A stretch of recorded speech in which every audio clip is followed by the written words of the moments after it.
Hi all, welcome to my channel. I am Praneeth here. So my today's video will focus on software testing life cycle and the various phases in software testing life cycle.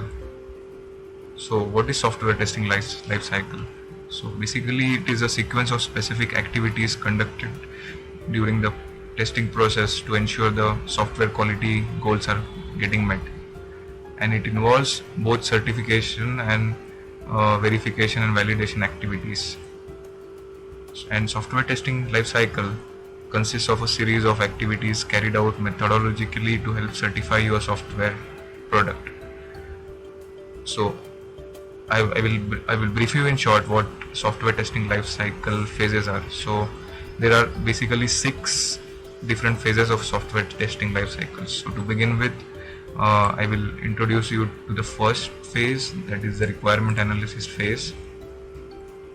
This is the first phase in the software testing life cycle, and it is basically a phase in which the test team studies the requirements from a testing point of view to identify the testable requirements, and the QA team may interact with the various stakeholders to understand the software requirements.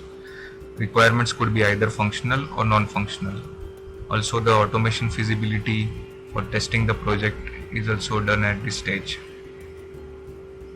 And the activities that are carried out in requirement analysis phase are to gather details about testing priorities and focus, to prepare the requirement traceability matrix, and identify the test environment details where testing is supposed to be carried out.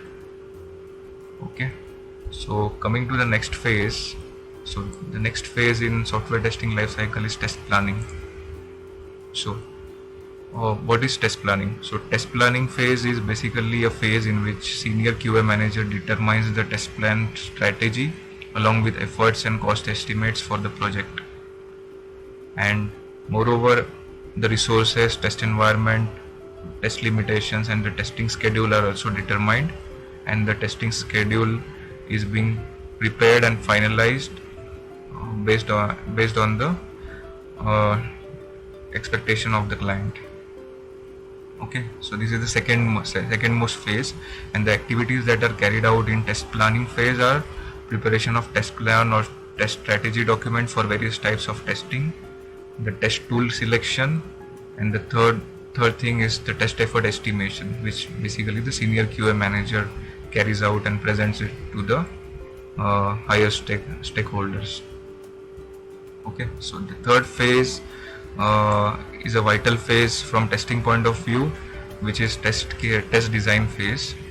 So this phase is mainly the phase in which the testing identification of the various test cases are being defined, and it involves the creation, verification, and rework of test cases basically, and test scripts and test plan are being ready. Okay, and initially the test data is being identified, then created and reviewed, and then reworked based on the preconditions, and then the QA team starts the development process of test cases for individual units. So the activities carried out in the test design phase are creation of test cases, automation scripts, and review and baselining of the test cases and scripts so as to be ready to start the execution of your test cases that are being designed. Okay, so these are the first 3 phases. So the fourth phase is a vital phase, again from the execution point of view, and it is called the test environment setup. So test environment setup decides the software and hardware conditions under which a work product is being tested, and it is one of the critical aspects of the testing process and can be done in parallel with the test case development phase. So test environment activities that are being carried out in this phase are understanding the requirement architecture, the environment setup, and the preparation of hardware and software requirement list for the test environment. Test setup, environment, and test data are also being identified, and performing smoke test on the build. is being carried out in this phase.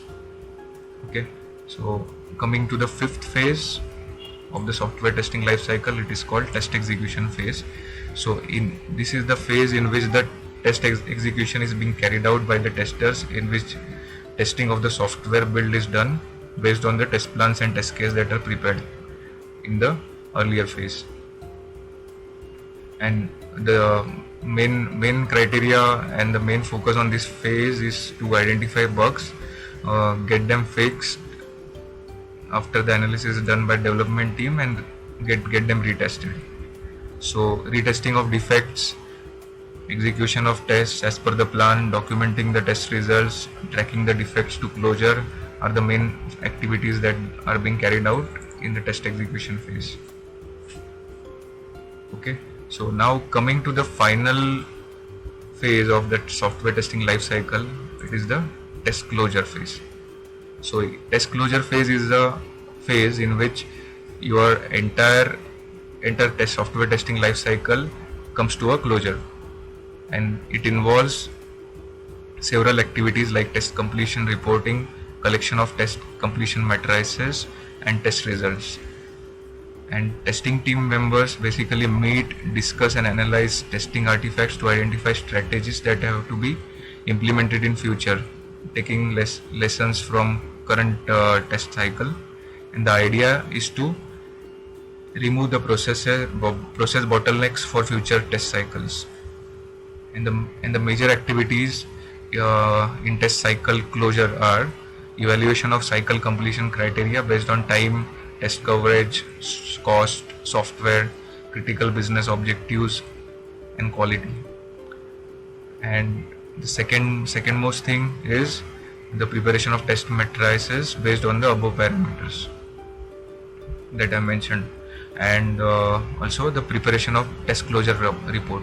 So test closure report is nothing but a certification kind of report, which is finally being presented to the relevant stakeholders, including the project manager and the client stakeholders that are being involved in testing the project. So if you see, right from the first phase of requirement analysis, the testing is being carried out in a seamless manner. So until the first phase is completed, the second phase cannot start. So each of these phases are interdependent on each other and are very well monitored by the project manager if the entry and exit criteria. So each of these phase is having some entry and exit criteria defined for the next phase to start. So after the test closure is done, there is once the client approves and evaluates your test results, then the feedback is given, and accordingly the project closure is done for any particular release. So these are the 6 main phases I have explained in short. So thanks a lot for watching my video. Please like, subscribe and share, and don't forget to hit the bell icon. Thank you.